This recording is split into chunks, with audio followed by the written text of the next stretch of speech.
So hello again from EXPANDEO. I'm here with my friend Sagnik from Ecoten. Sagnik, can you first of all introduce yourself to the audience?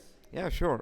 So I'm Sagnik from Ecoten. I'm the CTO and the co-founder of the company, and we are basically a company based in Prague. We work with city planners and urban development stakeholders to provide them with services on how to mitigate the problems associated with extreme heat events in cities like heat waves and so also urban heat island. And we use Earth observation data amongst other technologies to support cities to do exactly that.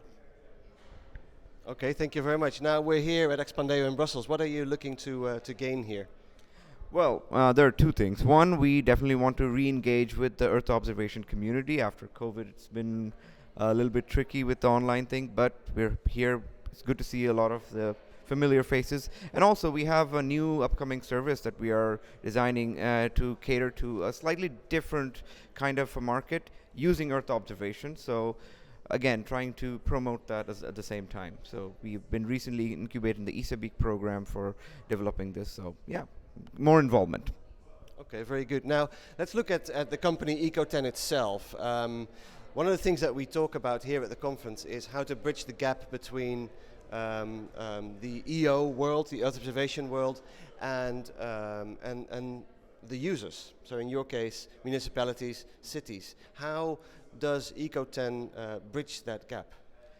Well, that's a very good question in that. Well, what we have discovered from our own experience is that cities and public authorities in general are very responsive to the public. So if you get the public on board, then the cities will respond. And this has been our case example in cities like Vienna as well as in Prague, where the public actually prompted the city to take action, and in our case use Earth observation amongst other data sets to provide mitigation strategies for extreme heat events.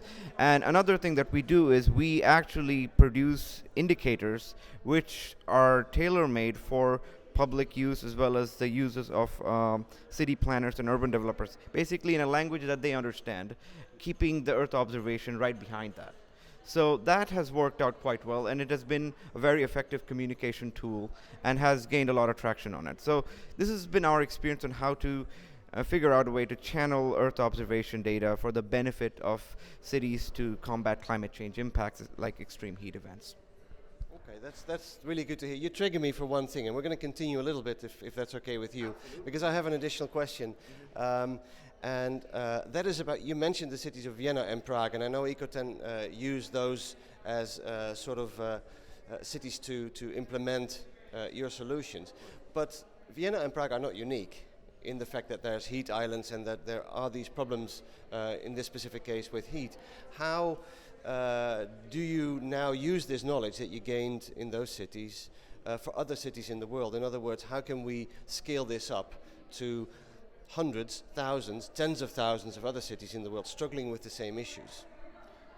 Well, that is tricky because each city, even though they're facing the same problems with extreme heat, at least most of them are, they do seem to have different strategies to work with other actors as well as other different strategies for doing different things. So one way in our experience, again, I'm going to limit ourselves to our experience, is to universalize certain indicators that may be connected to the SDG goals, because as you know, with the whole the COP in conferences that take place, every city has made its commitments to climate action, and there are some common aspects to all of their action plans, SDG goals especially, the climate action SDG goal. There are a few indicators that we can provide using Earth observation data to answer to those specific SDG goals, and I think that is one way in which we are trying to at least reach out to other cities across the world, in Asia, in North America, all of them who are dealing with this. So a universal framework for dealing with such indicators on climate change especially, I think would be a good step forward, and we are also supporting in whatever capacity we can to do that. So. Okay, thank you. That's a really good answer, and that is a topic, one of the topics that we've discussed here at EXPANDEO. So thank you very much, Sagnik, for your time, and please keep following the EXPANDEO event while it lasts, and we will see you later. Thank you.